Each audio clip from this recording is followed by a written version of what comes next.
kaliwat kanan ng party, no, sa iba't ibang organization, iba't ibang groups, no. So syempre minsan lang mangyari to, kailangan nating gawin, kailangan nating atenan. So ngayon katatapos ko lang magpahinga. So salamat sa Panginoon sa maayos at mahimbing na pahinga. So, kahit sa kabila ng ating pagka-busy, sa kabila ng ating mga iba't ibang gawain, huwag nating kalimutan ang ating sarili, ang ating kalusugan.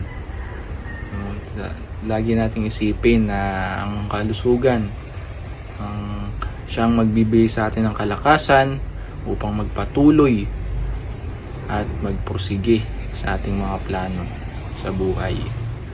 And so, huwag natin kakalimutan syempre na humingi ng gabay at kalakasan sa ating Panginoon para bigyan tayo ng magandang pangangatawan at malakas na pangangatawan.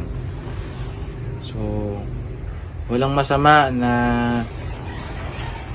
maging busy, mapagod. Huwag natin kakalimutan lang na magpahinga. At syempre, tignan din natin ang ating mga kinakain. At huwag kalimutang manalangin.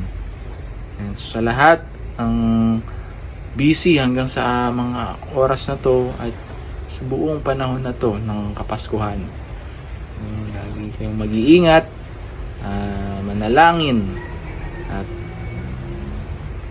huwag kalimutang magpahinga.